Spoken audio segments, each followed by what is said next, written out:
Hello, एक बार फिर education knowledge में आपका स्वागत है। आज हम आपके लिए अभ्यास प्रश्न पत्र 2023 कक्षा 10th विषय है आपका सामाजिक विज्ञान। ठीक है, इसमें आपके सेट बी के जो क्वेश्चन दिए थे 6 से लेकर 17 तक, इनको हम आपके लिए लेकर आए। Social science class 10th। ठीक है, और 2 अंक वाले प्रश्न है जी, 2 अंक वाले प्रश्न एवं उत्तर सहित सॉल्यूशन। ठीक है, हल। तो इसमें आपके 6 से लेकर 17 तक सब 2 अंक के प्रश्न आएंगे आपके लिए, और ये प्रश्नों की संख्या आपकी 12 होगी।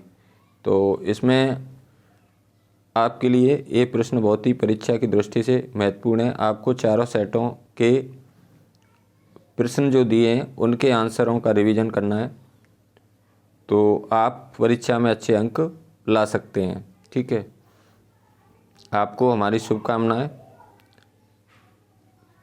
आपका पेपर इन्हीं 4 सेटों में से बनेगा, तो आपको 4 सेटों का अध्ययन अच्छे से करना है।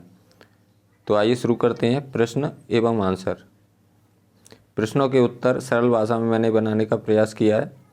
ठीक है, आप देखिए, पहला 6वें नंबर पर जो क्वेश्चन था आपका, जैव संसाधन, जैव और अजैव संसाधन किसे कहते हैं? तो इसका आंसर देखिए, जैव संसाधन का वे संसाधन जिनकी प्राप्ति जीवमंडल से होती है और जिनमें जीवन व्याप्त होता है, जैव संसाधन कहलाते हैं। इसके उदाहरण हैं मनुष्य, वनस्पति जात, प्राणी जात, मत्स्य जीवन, पशुधन आदि। यानी सीधी सीधी परिभाषा इसकी आप ये लिख सकते हैं, वे संसाधन जिनकी प्राप्ति जीवमंडल से होती है और जिनमें जीवन व्याप्त होता है, जैव संसाधन कहलाते हैं। इसके उदाहरण आप लिख सकते हैं मनुष्य, वनस्पति जात यानी पेड़ पौधे, प्राणी जात सभी प्रकार के प्राणी, और मत्स्य जीवन यानी मछली पालन, पशुधन आदि।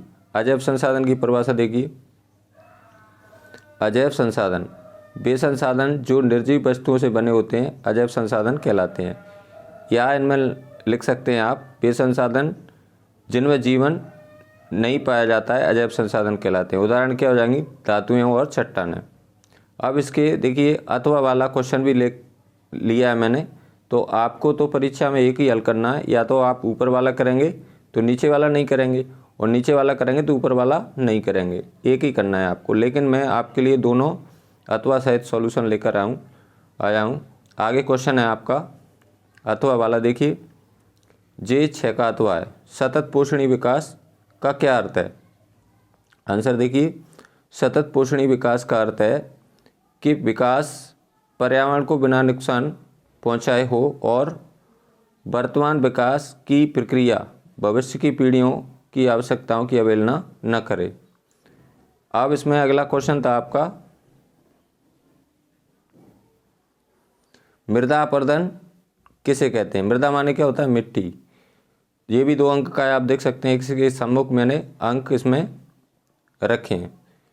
उत्तर देखिए इसका, मृदा के कटाव और उसके बहाव की प्रक्रिया को मृदा अपरदन कहते हैं। अब इसके अथवा वाला क्वेश्चन है 7 का अथवा वाला, देख लेते हैं। 7 का अथवा वाला देखिए, भूमि निम्नीकरण समस्या को दूर करने के 2 उपाय लिखिए। तो इस समस्या को हम कैसे दूर कर सकते हैं? पहला है इसमें वन रोपण यानी पेड़ पौधे लगाना चाहिए, चरागाहों का उचित प्रबंधन करना चाहिए, और जो हमारे पशु चरते हैं उनका उचित प्रबंधन करना चाहिए। दूसरा है पशुचारण पर नियंत्रण करना चाहिए। ठीक है, तो कोई 2 लिखना है आपको, 2 उपाय पूछे हैं, इसमें 3 दिए हैं, और तीसरा है खनन कार्य पर नियंत्रण करना चाहिए। तो इनमें से कोई 2 लिखना है आपको, इसमें 3 दिए हैं तो आपको 2 लिखना है। अगला क्वेश्चन है 8 नंबर का पहला,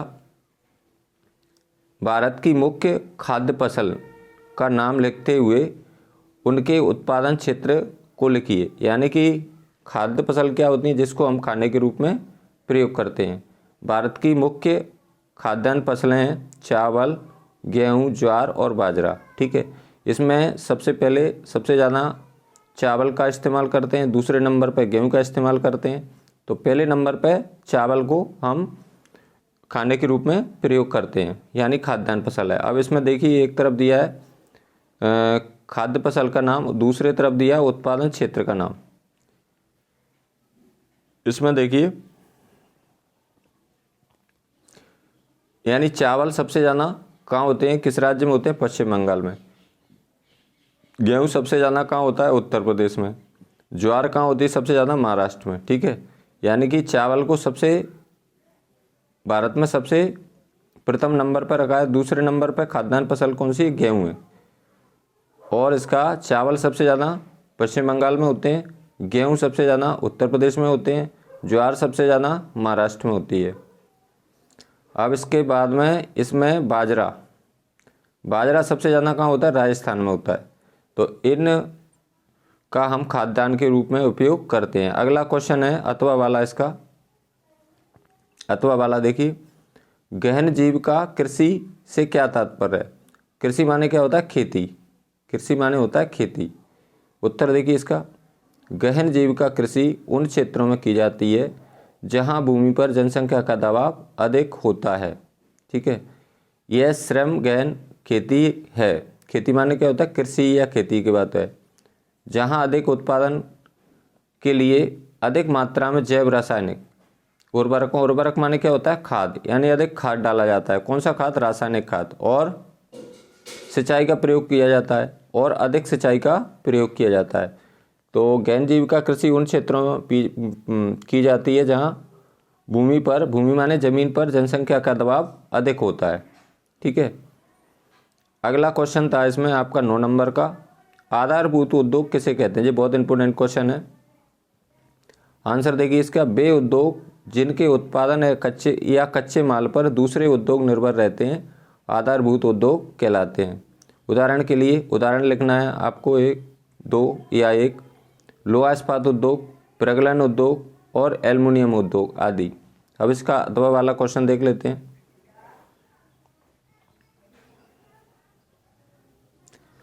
आगे देखिए, राष्ट्रीय अर्थव्यवस्था में उद्योगों के कोई 2 योगदान लिखिए। ठीक है, इसमें देखिए इसका आंसर, उद्योगों से उत्पादन में वृद्धि होती है जिससे प्रति व्यक्ति आय में वृद्धि होती है, जीवन स्तर उन्नत होता है यानी जीवन स्तर में सुधार होता है, रोजगार के साधनों में वृद्धि होती है तथा मानव संसाधन पुष्ट होते हैं। और राष्ट्रीय डी नंबर का है, राष्ट्रीय अर्थव्यवस्था में उद्योगों का योगदान कितने प्रतिशत है, 17% है। तो इसमें से कोई 2 पॉइंट आपको लिख देना है। अब इसके बाद में अथवा वाला क्वेश्चन है, इसमें डिजिटल भारत क्या है, ये भी बहुत इंपॉर्टेंट क्वेश्चन है। आंसर देखिए इसका, डिजिटल भारत ज्ञान आधारित परिवर्तन के लिए भारत को तैयार करने के लिए एक विशाल कार्यक्रम है। बस 1 लाइन में उत्तर लिखना है आपको। अब इसका अथवा वाला क्वेश्चन नीचे दिया है, नीचे देख लेते हैं। आगे देखिए, सड़क परिवहन के 2 महत्व या विशेषताएं लिखिए। सड़क परिवहन क्या होता है, जिससे हम आना जाना करते हैं, यानी आवागमन के साधन होते हैं, उसको परिवहन कहते हैं। अब इसमें सड़क परिवहन की पूछा है, यानी परिवहन हमारे 4 प्रकार के होते हैं, सड़क परिवहन, रेल परिवहन, हवाई परिवहन और जल परिवहन। ठीक है, तो इसमें सड़क परिवहन के क्या महत्व या विशेषताएं एक ही बात होती हैं। पहला महत्व इसमें, सड़क परिवहन रेल परिवहन की अपेक्षा सुविधाजनक है। दूसरा है, सड़कें ऊबड़ खाबड़ वाले स्थानों में पर आसानी से बनाई जा सकती हैं।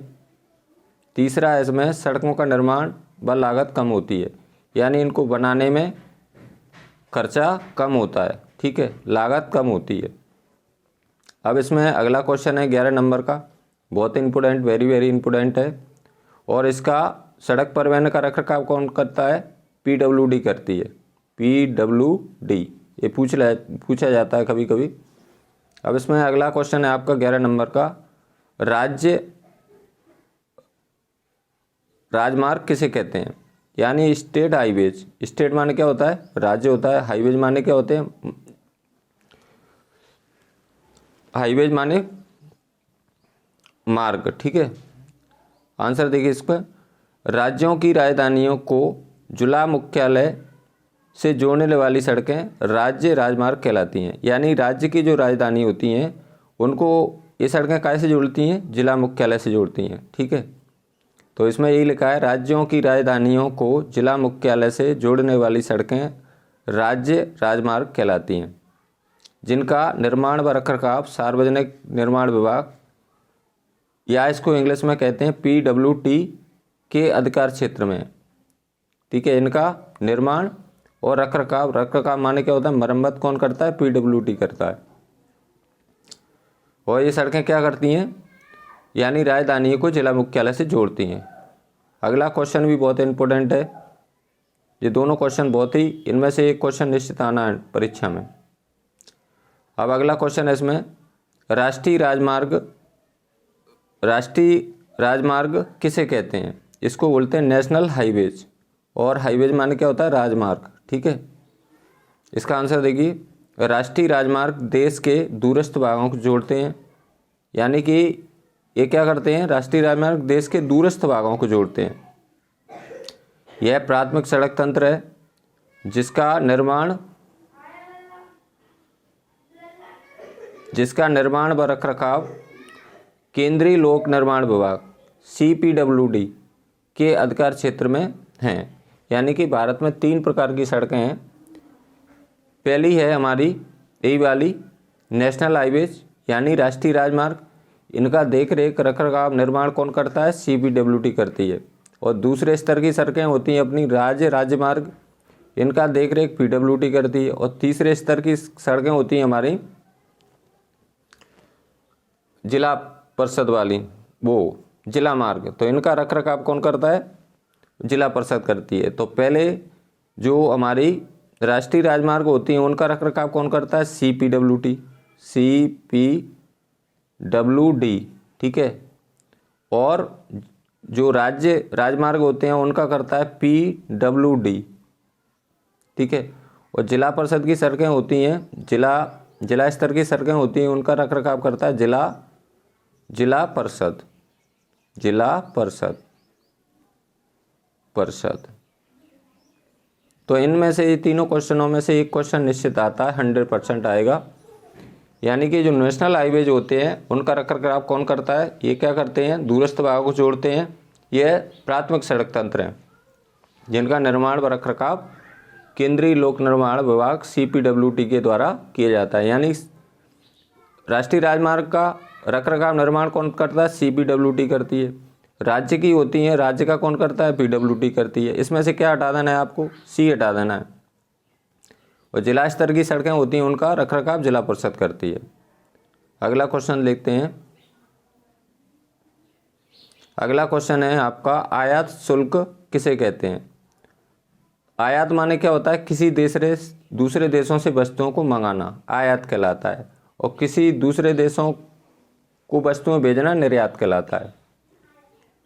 तो इसका आंसर देखिए, किसी दूसरे देशों से आने वाली चीज़ों या वस्तुएं, एक ही बात है, आप चीज़ों भी लिख सकते हैं, वस्तुएं भी लिख सकते हो। किसी दूसरे देश से आने वाली चीज़ों या वस्तुओं पर वसूल किया जाने वाला शुल्क आयात शुल्क कहलाता है। यानी जो दूसरे देशों से वस्तुएं आती हैं उन पर जो कर लगाया जाता है, टैक्स लगाया जाता है, वही आपका आयात शुल्क कहलाता है। इसका अथवा वाला क्वेश्चन देखिए, गिरमिटिया मजदूर किसे कहते हैं? तो इसका आंसर देखिए, 19वीं सदी में भारत और चीन के लाखों मजदूरों को बागानों, खदानों और सड़क निर्माण परियोजना में काम करने के लिए दूर दूर देशों तक ले जाया जाता था। यानी कि बागानों, खदानों और सड़क निर्माण परियोजना में काम कराने के लिए दूर दूर देशों तक ले जाया जाता था, जिन्हें गिरमिटिया या अनुबंधित मजदूर कहते थे। और अंग्रेज इनको क्या कहते? इंडेंचर्ड लेबर कहते थे। ठीक है, अगला क्वेश्चन है आपका 13 नंबर का, जौहर कौन थे? तो इसका आंसर देखिए, इन्हें अलग अलग इलाकों में सरदार या मिस्त्री आदि भी कहते थे। इन्हें अलग अलग इलाकों में सरदार या मिस्त्री आदि भी कहते थे। इसका अथवा वाला क्वेश्चन देखिए, E.T. पॉल कौन था? तो इसका आंसर देखिए, ईटी पॉल म्यूजिक कंपनी ने सन 1900 ईस्वी में संगीत की एक किताब प्रकाशित की थी जिसकी जिल्द पर नई सदी का उदय यानी डॉन ऑफ द सेंचुरी नामक चित्र छपा था। यह 1900 में प्रकाशित हुई थी। ठीक है, ईटी पॉल एक म्यूजिक कंपनी ने 1900 ईस्वी में संगीत की एक किताब प्रकाशित की थी यानी छापी थी, और जिसकी जिल्द यानी कवर ऊपर का जो पेज होता है उस पर नई सदी का उदय यानी डॉन ऑफ द सेंचुरी नामक चित्र छपा था, यानी चित्र छपा था ऊपर। अगला क्वेश्चन है आपका, पंचांग किसे कहते हैं? तो इसका देखिए आंसर, चांद सूरज की गति, ज्वार भाटे के समय और लोगों के दैनिक जीवन से जुड़ी कई अहम जानकारियां देने वाला वार्षिक प्रकाशन पंचांग कहलाता है। इसका अथवा वाला क्वेश्चन देखिए, पांडुलिपियाँ क्या है जी? बहुत इंपॉर्टेंट क्वेश्चन है। इसका आंसर देखिए, पांडुलिपियाँ ताड़ के पत्तों या हाथ से बने कागज़ पर नकल कर बनाई जाती थी। यानी कि पहले कागज़ नहीं था तो क्या करते थे, ताड़ के पत्ते होते थे, बड़े बड़े होते थे, ताड़ के पत्तों या हाथ के बने कागज़ पर नकल कर बनाई जाती थी। फिर उन्हें उम्र बढ़ाने के ख्याल से तख्तियों की जिल्द में या सिलकर बांध दिया जाता था। अगला क्वेश्चन है आपका 15 नंबर का, चैप बुक से क्या आशय है? इसका आंसर देखिए, पॉकेट बुक। पॉकेट बुक क्या होती है? जो पॉकेट हमारी जेब होती है, पॉकेट बुक में आ जाती थी चैप बुक। पॉकेट बुक के आकार की किताबों के लिए चैप बुक शब्द का प्रयोग किया जाता था। इन्हें आमतौर पर फेरी वाले बेचते थे। यह 16वीं शताब्दी की मुद्रण की क्रांति के समय लोकप्रिय हुई। अब इसके बाद में अगला क्वेश्चन है आपका, इसका अथवा निरंकुशवाद से क्या आशय है? इसका आंसर देखिए, निरंकुशवाद राजकाज की ऐसी व्यवस्था जिसमें किसी एक व्यक्ति को संपूर्ण शक्ति प्राप्त हो और उस पर न कानून पाबंदी लगी हो न संवैधानिक। इसके अथवा वाला क्वेश्चन देखिए, सेवा क्षेत्र या तृतीय क्षेत्र एक ही बात होती है। इसमें पूछा है आपके पेपर में सेवा क्षेत्र को और क्या कहते हैं? तृतीय क्षेत्र कहते हैं। को उदाहरण सहित समझाइए। तो इसका आंसर देखिए, आंसर है इसका तृतीय क्षेत्रक या सेवा क्षेत्रक, एक ही बात है। यानी कि अर्थव्यवस्था को 3 क्षेत्रों में बांटा गया, प्राथमिक क्षेत्र, द्वितीयक क्षेत्र और तृतीयक क्षेत्र। इसका आंसर देखिए, ये गतिविधियां प्राथमिक और द्वितीयक क्षेत्रक के विकास में क्या करती हैं? मदद करती हैं। कौन सा क्षेत्र करता है मदद? तृतीय क्षेत्र। ये गतिविधियां प्राथमिक क्षेत्र और द्वितीय क्षेत्र के विकास में मदद करती हैं। उदाहरण के लिए कौन कौन से उदाहरण हैं इसमें? शिक्षक, डॉक्टर, नाई, धोबी, परिवहन, बैंक, संचार, एटीएम, कॉल सेंटर, दर्जी, सॉफ्टवेयर कंपनी आदि। ये सभी किसके उदाहरण हैं? तृतीय क्षेत्र के उदाहरण हैं। यानी कि सभी प्रकार के सेवा क्षेत्र में सभी प्रकार, तृतीय क्षेत्र में को सेवा क्षेत्र भी कहते हैं। अगला क्वेश्चन है आपका अथवा वाला,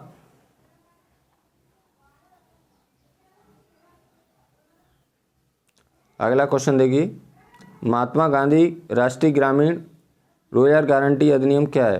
तो इसका आंसर देखिए, मनरेगा के अंतर्गत सरकार द्वारा ग्रामीण क्षेत्रों में 100 दिन की रोजगार की गारंटी दी गई है। यानी एक वर्ष में कितने दिन की? 100 दिन की। ठीक है, मनरेगा का पूरा नाम है महात्मा गांधी राष्ट्रीय ग्रामीण रोजगार गारंटी अधिनियम 2005 है। ठीक है,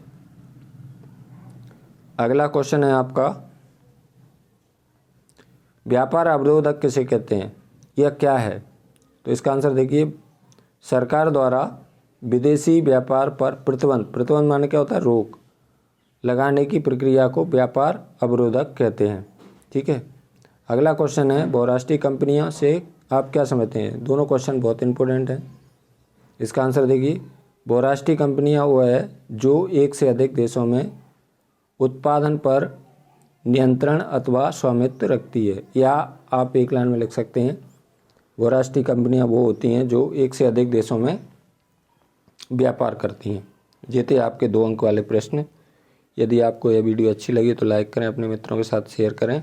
यदि आप मेरे चैनल को पहली बार देख रहे हैं तो प्लीज़ चैनल को सब्सक्राइब ज़रूर करें और लाइक तो कर दिया अगर, लाइक करने में आपका कोई पैसा खर्च नहीं होता है, इससे हमें मोटिवेशन मिलता है और आपके जो भी सेट BCS B और D सेट रह गए उनके भी क्वेश्चन मैं जल्दी से लाने की कोशिश करूँगा। धन्यवाद सभी को, मेरा नमस्कार, थैंक्स।